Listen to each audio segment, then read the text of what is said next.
Namaste. My name is Aditi and welcome to HomeYogi. Today, I will be answering some of the most frequently asked questions by my clients, friends, and family members. These questions are related to yoga for hypertension or high blood pressure. Please share this video with anyone whom you feel would benefit from this video. Before I begin, if you haven't already, please like, share, and subscribe our YouTube channel, HomeYogi. Now, let's dive in.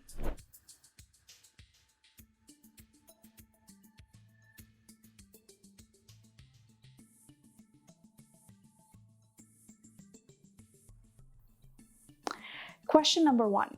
Which poses should I avoid if I have high blood pressure? So this is one of the most common and most frequent questions asked. In general, any pose that makes you inverted, so any inversion poses where your head is lower than your heart level or your legs are higher than your heart level, those should be avoided. So poses such as handstands, headstands, shoulder stands, legs up the wall, all these poses should be avoided.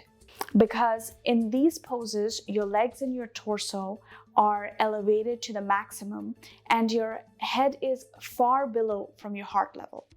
Some of the other poses, such as downward facing dog, which is a very common pose even in beginner classes, should be avoided for someone who has hypertension. I recommend opting for modified versions, such as staying in tabletop or supported child's pose, or using the wall or chair for such a pose. Question number 2.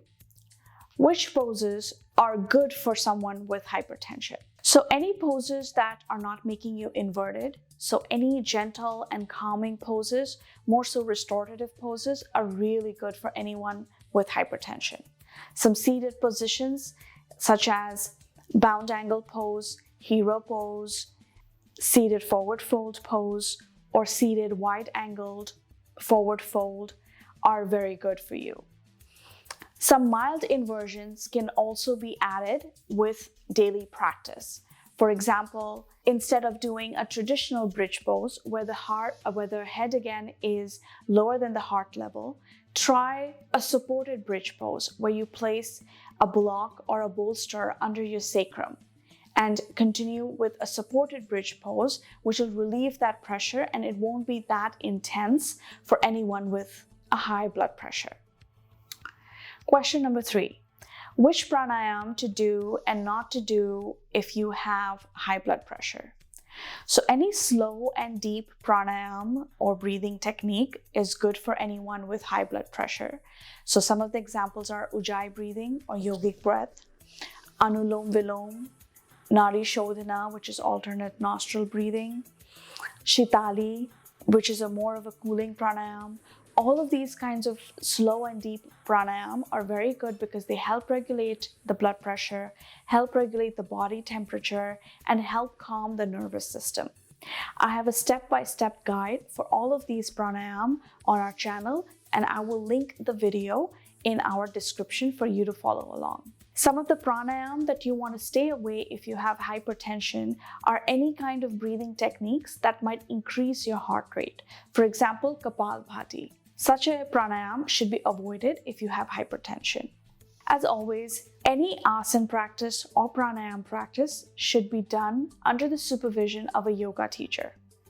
If you're following videos online, make sure that those videos are done by a certified yoga teacher and there's a step-by-step guide as well as some modifications provided. I hope you found this video helpful and this video gives you clarity and confidence next time you step into a yoga class to better understand your abilities with hypertension. As mentioned before, please get a clearance from your physician before trying any new asana or a new exercise. And more importantly, always remember to listen to your body and listen to your mind. We will see you next week on the mat. Till then, stay safe and stay happy. Dhanyawad.